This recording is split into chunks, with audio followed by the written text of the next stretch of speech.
நீங்கள் மகளிர் உரிமைத்தொகை விண்ணப்பிச்சிங்க, ஆனால் உங்களுக்கு மகளிர் உரிமைத்தொகை இந்த மாதம் 12ஆம் தேதி வரவில்லையா? அப்போ இந்த வீடியோவை ஸ்கிப் பண்ணாமல் பாருங்கள். இந்த வீடியோ உங்களுக்கு தான். முதல்ல உங்களுடைய எஸ்எம்எஸை செக் பண்ணி பாருங்கள். அதாவது உங்களோட மெசேஜில் உங்களோட பேங்க்லேருந்து ஏதாவது அமௌண்ட் வந்திருக்கான்னு செக் பண்ணி பாருங்கள். அப்படி அமௌண்ட் வரலனா உங்களுடைய பாஸ்புக்கை ஏடிஎம்மில் ஸ்டேட்மெண்ட் எடுத்து செக் பண்ணி பாருங்கள்.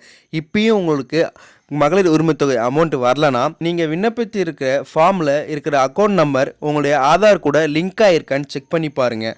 நீங்கள் 3-4 அக்கௌண்ட் யூஸ் பண்ணுறீங்க, ஆனால் நீங்கள் விண்ணப்பத்தில் அக்கௌண்ட்டு தான் அமௌண்ட் வரணும் அவசியம் கிடையாது. நீங்கள் வச்சுருக்கிற 3-4 அக்கௌண்ட்டில் ஏதாவது ஒரு அக்கௌண்ட்டு கூட அமௌண்ட் வந்திருக்கலாம். ஸோ அந்த அக்கௌண்ட்லேயும் நீங்கள் ட்ரான்சாக்ஷன் செக் பண்ணி பாருங்கள், அதாவது ஸ்டேட்மெண்ட் எடுத்து பாருங்கள்.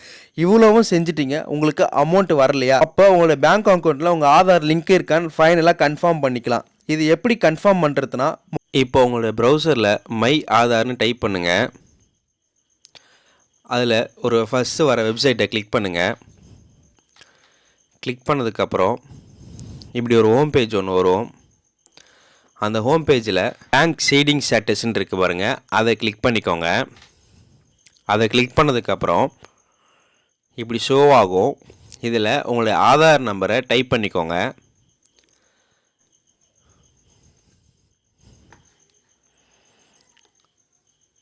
இப்போ உங்கள் ஆதார் நம்பர் டைப் பண்ணதுக்கப்புறம் கீழே இருக்க கேப்சாவை கரெக்டாக ஃபில்லிங் மிஸ்டேக் இல்லாமல் அதையும் டைப் பண்ணிக்கோங்க. இப்போ டைப் பண்ணதுக்கப்புறம் ஓடிபி உங்களோட மொபைல் நம்பருக்கு வரும். ஆதார் கூட லிங்க் ஆகிருக்க நம்பருக்கு ஓடிபி வரும். அந்த ஓடிபியை ரெஜிஸ்டர் பண்ணிக்கோங்க. ரெஜிஸ்டர் பண்ணதுக்கப்புறம் லாகின் கொடுங்க. லாகின் கொடுத்ததுக்கப்புறம் மறுபடியும் இந்த பேஜுக்கு வந்துடும். இந்த பேஜுக்கு வந்ததுக்கப்புறம் இதில் கீழே பேங்க் சீடிங் ஸ்டேட்டஸ்ன்னு இருக்குது பாருங்கள், அதை கிளிக் பண்ணி பார்த்தீங்கன்னா உங்களுக்கு உங்களுடைய ஆதார் உங்கள் பேங்க் அக்கௌண்ட்டோட லிங்க் ஆகிருக்கான்னு வித் உங்கள் பேங்க் நேமோட மென்ஷன் ஆகிடும். ஸோ நீங்கள் இந்த பேங்க் தான் உங்களுடைய விண்ணப்பத்தில் நீங்கள் கொடுத்தீங்கனாலும் செக் பண்ணிக்கோங்க.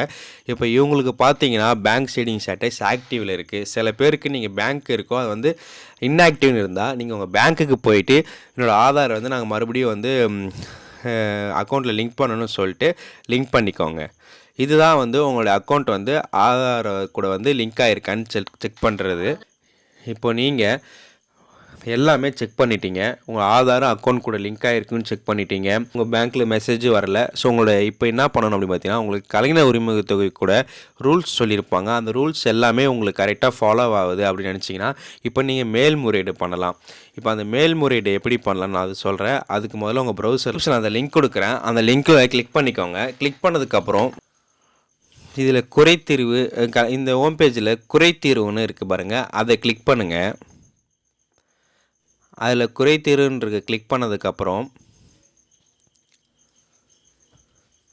இப்போ குறைத்தீர்வு தெரிவிப்போகிற விவரம் கேட்கும். இதில் நீங்கள் யார் விண்ணப்பத்தாரோட பேர் இருக்கோ அவங்களோட பேர் டைப் பண்ணிக்கோங்க.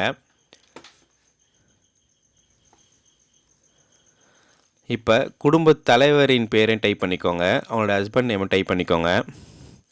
இப்போ உங்களோட ரேஷன் கார்டோட அட்டை எண்ணை டைப் பண்ணிக்கோங்க. டைப் பண்ணதுக்கப்புறம் கெட் ஓடிபின்னு இருக்கும், அந்த இதை கிளிக் பண்ணுங்கள். அதை கிளிக் பண்ணிங்கன்னா உங்களோட மொபைல் நம்பருக்கு ஒரு ஓடிபி வரும். நீங்கள் எந்த நம்பரு விண்ணப்பத்தில் கொடுத்துருங்களோ அந்த நம்பருக்கு ஓடிபி வரும். அந்த ஓடிபியை இதில் என்ட்ரி பண்ணிக்கோங்க. இப்போது ஓடிபி வெரிஃபை பண்ணதுக்கப்புறம் குறைத்தீர்வு வகைன்னு இருக்கும், அதை கிளிக் பண்ணுங்கள்.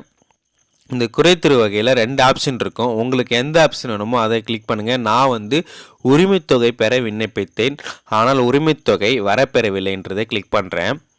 நீங்கள் உங்களுக்கு அந்த 2 ஆப்ஷனில் எதுக்கு வேணுமோ அதை உங்களுக்கு கிளிக் பண்ணிக்கோங்க. இப்போ கிளிக் பண்ணதுக்கப்புறம் இந்த குறிப்பில் நான் என்ன பண்ணுறேன்னு பார்த்துக்கோங்க. நீங்கள் அதுதான் பண்ணணும், உங்களுக்கு ஆப்ஷன் இல்லை. உங்களுக்கு எதனால் வரல அப்படின்னு சொல்லுங்க. நீங்கள் பண்ணலாம். நான் என்ன பண்ணியிருக்கேன்னா என்னோடய ரீசனை நான் இதில் சொல்லியிருக்கேன். உங்களுக்கு வேறு ரீசனாக கூட இருக்கலாம் வராதுக்கு. அது என்னன்னு சொல்லி நீங்கள் இதில் டைப் பண்ணிக்கோங்க. டைப் பண்ணதுக்கப்புறம் கீழே சப்மிட்னு ஒரு பட்டன் இருக்கும். சப்மிட் கொடுத்ததுக்கப்புறம் எனக்கு இப்படி தான் வரும். சப்மிட் கொடுக்குறேன். சப்மிட் கொடுத்ததுக்கப்புறம் உங்கள் குறைத்தீர்வு வெற்றிகரமாக சமர்ப்பிக்கப்பட்டதுன்னு வரும். ஸோ அந்த குறிப்பு எண் வரும். அந்த குறிப்பு எண் நோட் பண்ணி வச்சுக்கோங்க.